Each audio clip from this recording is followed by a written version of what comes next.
I am playing a dangerous game. Oh, oh, we get some. Okay, you got 2 more books. Don't fall. Okay, you can't see the last one, but it's there, I promise. Hello everyone, welcome back to my channel. My name is Emily and this is the Astral Library. And as you can tell from that little introduction, I have a book haul that is as tall, if not just like the slightest bit taller than me as I'm sitting here. We got a lot to show you, you know? And you're gonna just like slowly see this stack decrease as we go along. And that's totally fine. I'm not gonna obscure these guys from you. Mainly because I think if I move this anymore, it's going to topple over me and I might be buried in books, which might not be a bad thing, but also not very conducive to, you know, having a booktube channel. It would be fitting if I died via pile of books, but bad for content because, you know, there would be no more. So a couple disclaimers before we begin. First and foremost, 1, it's my money. I can do what I want. So I like buying books. This is what I do with my money. 2, I don't go out and buy a ton of books all at once. Most of these have been gathered through a period of 6 months. Some I've pre-ordered, some I've just picked up here and there. Some are from used bookstores. Stuff like that. Again, point 3, my money, mind your business. And 4, we're just here to have fun. I'm showing you books that I've picked up over the recent months that I've been really interested in, that I've either read or I'm planning to read really soon. Because there's like, again, a stack taller than I am, I'm not gonna read you every synopsis because 1, I don't know every synopsis off the top of my head. I'm not gonna sit here to read it for you because that video would be a million years long and no one wants that. And 2, I don't find those very fun. I'm gonna tell you if I've read them, what I thought about them, I'm gonna tell you why I picked them up, and really kind of like what makes me excited about each book. Other than that, we're just gonna go ahead and dive straight in and slowly go through this ginormous stack. So just going right off the top of the stack, I'm gonna do these first 2, which are both books by Zora Neale Hurston. So the first one is Jonah's Gourdvine and the second is Mules and Men. So both of these are by Zora Neale Hurston, who is a Harlem Renaissance writer. I picked up both of these books because I'm in my reading year for my dissertation, which means I have a really big scary test in May, so I need to be really kind of caught up in my field of study. And doing that, I'm trying to make sure I'm covering all the novels of the period that I'm really gonna be looking at. And Zora Neale Hurston is one of my key authors, and so I'm trying to read her backlog. So I have actually read Jonah's Gourdvine, but I haven't had a chance to read Mules and Men. You could see slightly, I have some tabs from like really interesting points I've got from Jonah's Gourdvine. Jonah's Gourdvine is her first novel, and Mules of Men, it's not her last novel, I don't believe. But it is one of her like really famous ones outside of Their Eyes Are Watching God, which I have read and I do love. So I'm excited to get to this one in the next couple of weeks, especially because it's a very like beloved book. So I got these 2 for school. I got a couple other ones for school, but I don't know exactly where they are, so I'm not gonna include them in this haul. And because they're school books, so it is what it is. So those are the first 2. What's next? Okay, next I have The Adventure Zone by the McElroys and illustrated by Carrie Pietsch. This is the 6th entry in the Adventure Zone graphic novel series called The Suffering Games, and I did read this one. I have thoughts that I'm not going to stay here because I believe the video after this one is my July reading wrap up, so I will be talking more in depth about this one. But in general, this is a podcast turned graphic novel where we have 3 brothers and their dad playing Dungeons and Dragons for the first time and their really wacky adventures that they go on. In this entry in particular, things get really serious, and I absolutely loved this arc in the podcast. And so reading it was a lot of fun, and the art was just as beautiful and amazing as always, and just really adds to the story that I've already like loved for so long. So yeah, so this is the 6th entry. I did pick this up. This was a pre-order. I pre-order them every time they're announced, and I did read it. So, you know, maybe it would be fun if we have like a little counter on here. So like books I've bought and read, books I bought and haven't read, you know, just add a little bit of shame in this video, because why not? Let's shame me for the amount of books I'm not reading, but I'm still buying, which I'm sure all of you can also kind of relate with. Because buying books and reading books are 2 different hobbies and they don't always align, you know? It's just how it has to be sometimes. Which these 2 books kind of go with that. So the next 2 books I have here, I'm just gonna talk about them together. So I have Authority and Acceptance by Jeff Vandermeer. So these are books 2 and 3, or 2 and 3, I don't know which one's which, in the Annihilation series. You might be asking, Emily, have you read Annihilation? Do you own Annihilation? No, I do not. I was book shopping with two friends for one of their birthdays. We were out in a used bookstores and there's these two almost brand new editions of these books. And I really wanted to read Annihilation, and my friend had listened to the audiobook and really loved it. So she's like, you should get them, Emily. And especially because I think I got both of them for $10, which is a steal because you could buy one of these for $10 new and they're practically new. I mean, this one has a little bit of a, you can see, a little bit of a tear on the back corner. Whatever, I don't care. I'm not gonna read the back of this anyways. But the pages are almost pristine, not even maybe like a tiny bit yellow, but nothing I'm gonna like hate. And the covers are so gorgeous. So I am now on the hunt to get Annihilation so I can read it. I have no idea what the series is about other than aliens and exploration. And that's only that I've gotten from the movie vibes, which I also haven't seen, but I hear the movie's a lot different from the books. I like sci-fi. I love aliens. I hear this is a good time all around. Everyone that's read this book that I've like talked to and like trust their reading taste have said that they really enjoyed it. So I'm excited to try it myself, you know, when I find book 1, so I don't have books 2 and 3 just taunting me. I'm on the lookout for those. But they're really pretty and I'm glad I picked them up because I have a feeling I'm going to like them. And even if I don't, the series is one of those that follows different characters. So Annihilation does not follow the same character in the second book, and I think the third book's also a new set of characters, so that's really interesting because I might not like one character story, but I might like another character story. Next, we have Bride by Ali Hazelwood. This is a book I have read that I have talked about in a reading wrap up. So this is Ali Hazelwood's first romantasy book where we are following a vampire who ends up in an arranged marriage with the alpha of the werewolf pack leadership thing, and she's trying to solve the disappearance of her human best friend, and somehow the werewolf's connected to it. That's the general premise of this. I picked this book up for one of two reasons. One, because everyone and their mother was reading it. Everyone and their mother was reading it, and I had FOMO. I had such FOMO. I want to know what everyone was talking about, and this cover was just so pretty. I adored this cover. I thought it was so gorgeous, aesthetically pleasing. This would fit right into my collection. It's my aesthetic. This book was just okay. I read it all the way through. I did not DNF it. I thought the banter was really good, but this book was also marketed as Omegaverse, and whoever decided to use it as the marketing campaign for this should be fired because they clearly don't know what Omegaverse is. There is certain elements, like the most famous, or rather maybe infamous thing of the Omegaverse, which is nodding, and that was a kind of blink and you miss it type of thing in this book. Overall, I think it was a really good entry for someone like writing paranormal romance for the first time. But if I was to make a paranormal romance recommendation video, this would not be included in it. Next book I have is Ship of Magic by Robin Hobb. This is the first book in the sequel series. I don't know if it's a quartet or if it's a trilogy in the Farseer.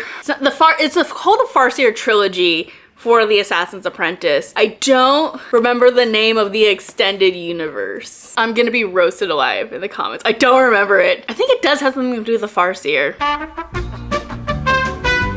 It is the sequel series, or not sequel, that's not the right term for it. It's the connected series to that larger universe. This says on the cover, thankfully, this is book 1 of the Live Ship Trader series. So I read Assassin's Apprentice earlier this year and I really loved it. Despite certain things in the book, I'm addicted. And I know I want to read the entire extended universe. So I saw this book in like a standard size paperback versus I find these a lot in like the mass market paperbacks, and I hate a mass market paperback. I really and truly do. So I was like, let me just go ahead and grab this. I think it was during a day that I was treating myself and I said, let me grab just this one book. Have I finished the original Assassin's Apprentice trilogy? No. I have book 2 that I need to read. Am I going to? Yes, absolutely. And I know when I finish that, I want to pick up this one pretty soon after it. So that's why I grabbed it. And look, it's such a floppy paperback. We love a floppy paperback, especially for very long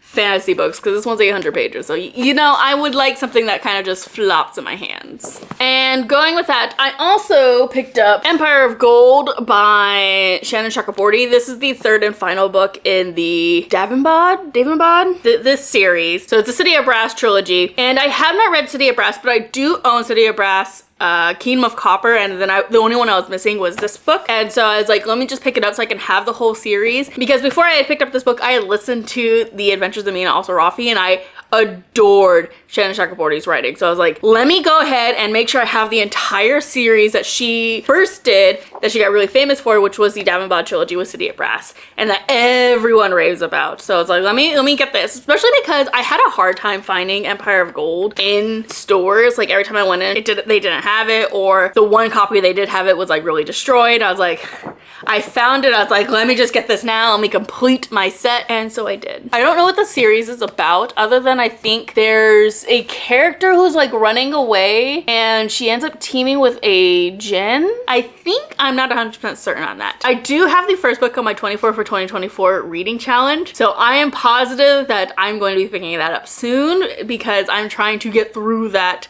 as quickly as possible, especially because it is July as I'm recording this. Oh, hello, Winnie. Hello. Yes. Hi. Are you trying to get by? Would you like to go?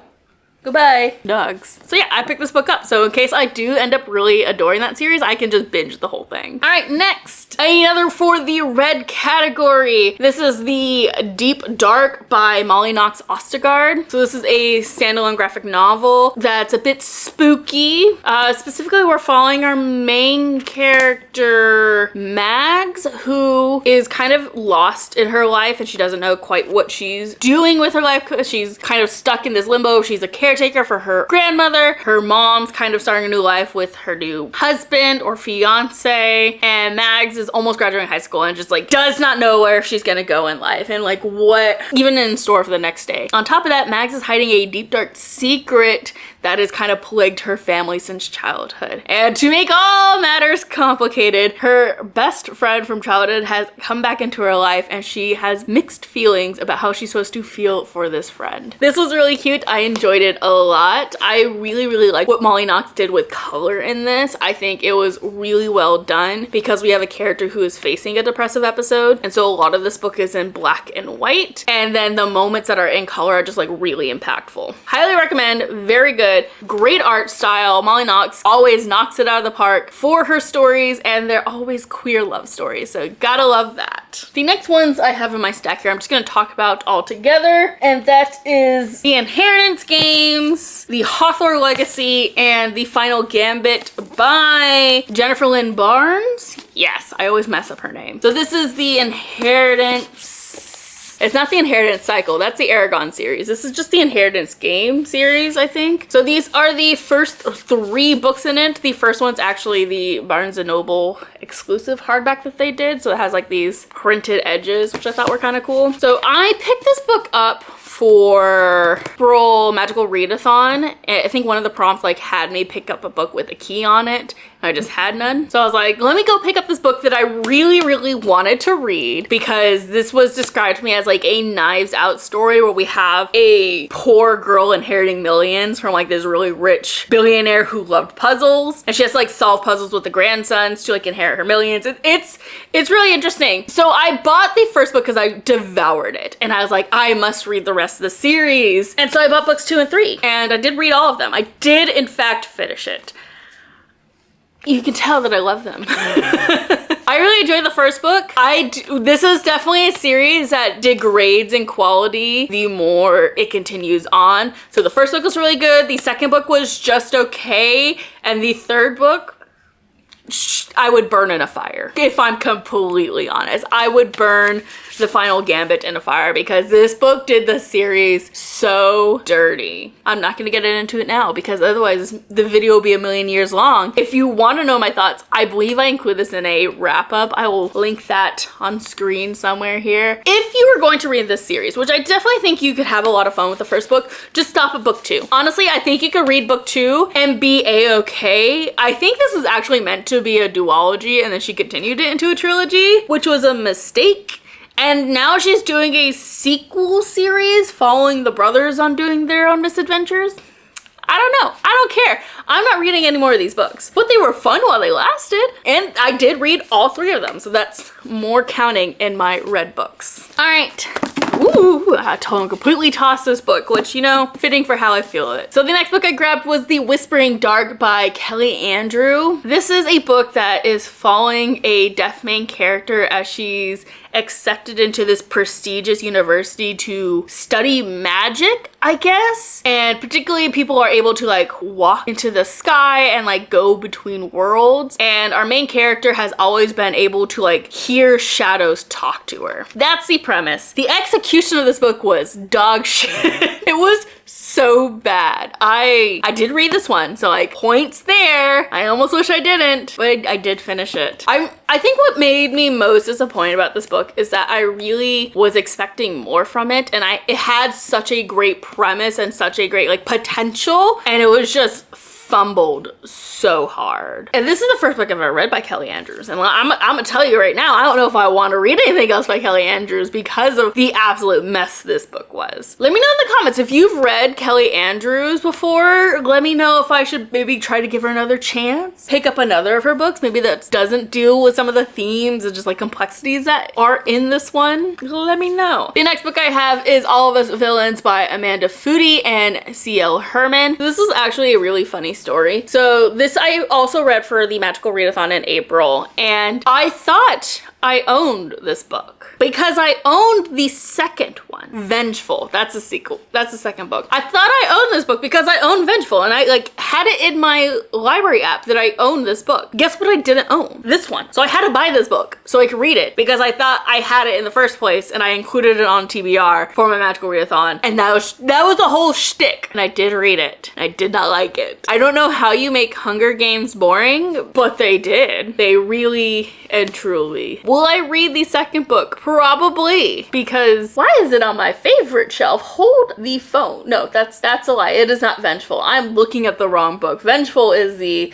sequel to Vicious. Where the hell is the sequel to this book? Is it over there? It is. All of Our Demise. Wow, this has been a mess. The sequel is All of Our Demise. Thought I owned it, didn't own it, read this one, did not like this one. Will I read the second one? Probably, because it's done in the second book, and I would rather knock out an entire series than forever leave it unfinished. So it is what it is, I guess. So the next book I got is actually a book I already own, but it has had a new edition come out, and that is Radio Silence by Alice Oseman. I adore Radio Silence. It's one of my favorite Alice Oseman books, period. I never loved the cover for Radio Silence, which was, I'll put it on screen here, it's like a kind of like an empty road situation. I was never a huge fan, and I was thinking of getting the kind of other illustrated one she did, but it only ever came in paperback, and I just love a good hardback. And then Alice Oseman was doing a series where she was redrawing the covers in these like illustrations for that she like is really popular in Heartstopper, and she was kind of doing a celebration, and I was like, I immediately grabbed it because I just love the colors in this with the purples and the pinks and the blues, and just I feel like this fits the vibe of the story a lot. And like I said, I adore Radio Silence. It's one of my favorite books, and I think it's such great representation of asexuality and just a really good core friendship rather than a romance at the beginning, at the heart of a story. So I all for it, love it to death. Needed this book in my collection because it's just so gorgeous, and I wanted an edition that felt like it really fit the story. Not that the other one's bad. The other one's just very like 2000s vibe, and I'm just like, it deserved more than that because I think it's a very timeless story. Also kind of going with that, I'll talk about these next two books. I also picked up the Nick and Charlie and the Solitaire that she did for that same kind of collection where she's redrawing covers. So the Nick and Charlie is also kind of illustrated, and I really like this one because it's like daytime in the front, and then you flip it over and it's this really cute nighttime scene. I love that. I love the Heartstopper series, and I believe this is like the conclusion that happens after the graphic novel. I hear a lot of people who love the graphic novels don't always love the book. I'm willing to give it my own kind of opinion and see how I enjoy it, but I just like, I couldn't turn down these covers. And same thing with Solitaire. I haven't read Solitaire myself yet, so both of those books will go my shame corner. But Solitaire is also one that focuses on asexuality. Particularly, we're following Charlie's sister as she's kind of like dealing with her own asexuality and kind of like trying to understand like what that means for her, and especially as she's like navigating this relationship she has with a boy. I'm very excited to read this one. As someone who is on the asexuality spectrum, I live for books with that representation, so I am very, very excited to get to this one. one. Okay, next two books again I'm going to talk about in tandem, and that is The Night Eaters by Marie Lu and Sana Takeda. So this is books 1 and 2. So it is She Eats the Night and Her Little Reapers. So these are both graphic novels that are very like nitty-gritty grimdark fantasy, where we are following two siblings as they're kind of trying to learn about their family history and find that their mother has some sort of like supernatural connection. And the first book we're really dealing with kind of like the family history and the twins' relationship with their mother, and the second book is exploring more of the supernatural elements. I devoured these books. I gave the first book, I believe, 5 stars and the second book 4 stars. I'm a huge fan of Marie Lu. She did the Monstrous series, which I'm also a really big fan of. I got this book, I think, for my birthday, so this technically shouldn't be here, but I'm gonna include it anyways because after I read this one, I immediately picked up this one, and let me just tell you, they're so good. I love them and highly recommend them. We're getting lower. We're now at like elbow height. Look at that. The next book I have is Otherworldly by F.T. Lukens. It's gonna be kind of hard to capture on camera because it's so foily. So this is F.T. Lukens' newest publication. It came out, I want to say like April, March. So in this book, we are following two characters who are living in a city that's been kind of doomed to an eternal winter. And one of those characters' parents own a farm, and that family is slowly losing their farm and their livelihood, and they're kind of stuck working in a city that is slowly dying. And our other character is a familiar who is connected to the supernatural world, but doesn't quite want to go back because he wants to experience what it means to be human. And so our two characters end up teaming up, trying to figure out what is causing this eternal winter and how do they put an end to it before the town and everything they know is destroyed. This is a weird one because I read a chunk of this book. I ended up softy enoughing this book in that I got like 100 or so pages in, and I was just not feeling one of the characters at the moment. So I have put this one down and I plan to pick it up and reread it. So I don't know where this should go because technically I did start it, but I didn't finish it. But I don't know if I would call it unread because I did read a chunk of it. We're gonna put it in a middle category. This is the Emily doesn't know what to do with this book category. So it's by its lonesome just on the top of my head. All right, next I have another for my shame corner, and that is The Hemlock Queen by Hannah Witten. This is the second book in the Foxglove trilogy, I think it's called. No, the Nightshade Crown. So the first book is called The Foxglove King. I picked that one up for a Magical Readathon last year, and I pre-ordered this one because I was really interested in seeing how the series continued because the first book left me with a lot of questions. This has finally come out. I believe this came out in like February maybe, and I have not had a chance to read it yet. Mainly because I just haven't been in the mood to like dive into this world. So it's sitting on my series shelf right now, but I do plan to read it so I could just be caught up with the series, which is always a nice feeling, just be caught up on the things you're reading rather than being 4 books behind sometimes. Be like me. You just put them off too long and then all of a sudden you have 6 books to read and it sucks. So I'm trying not to do that with this series. After that, speaking of series, I did pick up the next book in the Assassin's Apprentice series. So the second book is The Royal Assassin, again by Robin Hobb. I own the first book in the illustrated editions. So this is also in that same style. So it has like illustrations in it and these like really pretty hardbacks. When I finished Assassin's Apprentice, I said I was immediately gonna pick it up. I ended up not doing that. Not because I wasn't excited, just because like I had other things to do and I knew if I picked this one up, I was just gonna devour it. So it's been sitting and taunting me. But I'm currently in the middle of another really big fantasy. The time hasn't hit yet, but I stare at this every time I go past my shelves like, ooh, I should read that one. And I plan to. I don't know what's going on in this book. I'm guessing he becomes the Royal Assassin just based on the name of this, and he's probably sent on a mission because there's ships here. So maybe he's sent on like sent overseas and he ends up like getting involved in pirates or some sort of like smuggling trade, and he's got to like figure out how to live on this ship while also doing his duties for the crown. That's my guess. Don't tell me if I'm wrong. I don't want to know anything as I go into that book. Oh, look at that. We're almost out of frame here. The next book I grabbed is Icarus by, I'm gonna butcher this name and I really apologize. It's K. Ancrum.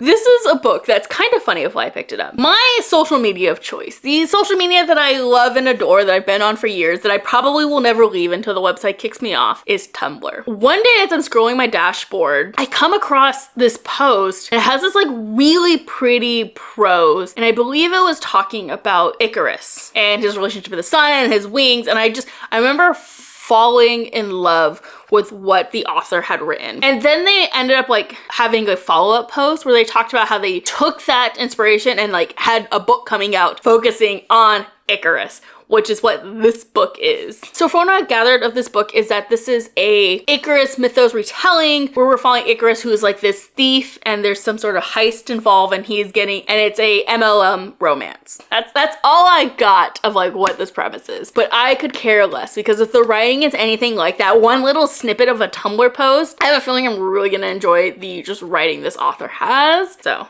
I'm excited to read a retelling, because I have not actually read like a novel retelling of it. I'm very excited to see how I like this one. The next book I grabbed was The Evocation by S.T. Gibson. This is a book that I picked up purely because the Fairy Loot edition was gorgeous, but girl don't got Fairy Loot money and doesn't have reseller money especially. So I was at Barnes & Noble one day, I think when I was shopping with that friend for her birthday, and I saw this edition. I was like, what a beautiful edition for a book that I've never read, for an author that I've never read, but am extremely interested in. And just look at it. I'm very happy with it. And if I end up loving this book, I'm gonna go find the Fairy Loot edition. Hopefully for not a crazy price. Okay, few more. Next, I have Winter Lost by Trisha Briggs. This is the 14th, 15th book in the Mercy Thompson series. Is it 14 already? Jesus. This is the one that just came out. And I've been rereading my Mercy Thompson books and been loving them so much. I in fact just finished the 9th book and have been super excited to continue on because we're going into vampires in the next book, and you know me and I love my vampires. So this is the newest one. I've been trying to collect them all in hardback, and in fact I now have them all in hardback. So when this was coming out, I just pre-ordered it so I don't have to go hunt for it later, because these do go out of print in hardback very quickly and can become really hard to find. In fact, trying to find the first 3 books in this series in hardback is impossible. I believe the first one I've seen go for like $300+, which is crazy. But also I think about paying every now and then again, because I do love the Mercy Thompson series and I would love to have them all like individual hardbacks. I have the first 3 books bound in like a single omnibus volume in hardback, but it's not the same size as these, and that drives me just a little bit crazy. But it's better than having them in the mass market paperbacks that I used to have. So okay, and the last 3 books I'm going to talk about again as a pair, and that is, hopefully I didn't mess these up as I was dropping them. I have what is this series called? Gentleman's Bastard Sequence in the Broken Binding editions. So this is The Lies of Lockamora, The Red Sea Under Red Skies, and The Republic of Thieves. So I grabbed these books because I've been trying various book boxes to see which ones I really like and like I think are worth my money. And most of the time, because I've tried Fairy Loot and I've tried Owl Crate, and while I found them really fun and interesting, most of the books I got weren't things I was like super interested in reading, and kind of cluttered my collection. Even though the books were gorgeous themselves, I just didn't find myself reaching for them. So I inevitably canceled every box. I decided to give the Broken Binding a shot because they only do completed series and they give you the entire series. So you sign up for a series, usually it's like a trilogy, sometimes it's a quartet, and you'll get every book in that series in a special edition. So for the Gentleman's Bastard Sequence, we have these books with really pretty frayed edges that go on all sides. It has a ribbon bookmark. It has these really pretty end pages, and it's got a custom foiled hardback. This is already a series I was really interested in and had actually picked up a version of Lies of Lockamora in a mass market forum. So when I got the invite for it and it said it was doing the series, I said, you know what? Let me go ahead and dive straight in rather than wait for the next series to come in. So I signed up and I'm very happy with this company because not only do these books get here really fast, they're relatively affordable. This is the first company that I've seen that like really takes care of the books because they are based in the UK. So to ship it to America, usually there's some sort of damage going on. This is the first box that have like really protected their books. Not only are they wrapped in like wrapping paper, but they are bubble wrapped and put in a kind of like paper cradle, very well packaged, and even the boxes come in really good condition. So all around, I'm really happy with the broken binding, and even though I haven't started this series yet, so add 3 to the shame corner, I'm still really excited to read this and to like see my thoughts on it. But what I'm more excited about is the next series they're doing is the Greenbone Saga, which is Jade City by Fonda Lee, which is a book I've wanted to read forever, but I wanted to get in hardback form and I could never find it. But now I don't have to because I'm gonna be getting all 3 books and I'm excited for it. I'm going to try to read this series, or at least Eliza Lockamora, before I have that series also completed. But I have a good like 3 months before that happens. Very excited for this. So that marks the end of every book I've gotten in the last 6 months. And you can see the total count. So we'll take these 2 numbers and the weird 3rd number right here, and we'll have this number right here. That is all the books I've hauled in this video. I'm going to count right now so I could actually know what that is. 28 books. 27 if you take out the one that technically isn't, you know, part of this, but we'll keep it in there. 28 is a better number than 27, so 28 books. Wow! I'm happy with all of them. I definitely think I've read more than I've not read. Actually, that might be a lie. I don't know. Editor Emily will know. That's all the books. I hope you guys enjoyed this video. Let me know in the comments down below. What books have you got this year? Have you read more books than you've bought? Have you bought more books than you have read? Let me know in the comments down below. We can all bask in our shame together. It is part of being a reader. It's half the fun of it, in my opinion. I love having a large TBR. And if you guys feel the same, this is a safe space for you. But otherwise, that's it for me. I will see you guys in the next video. Bye!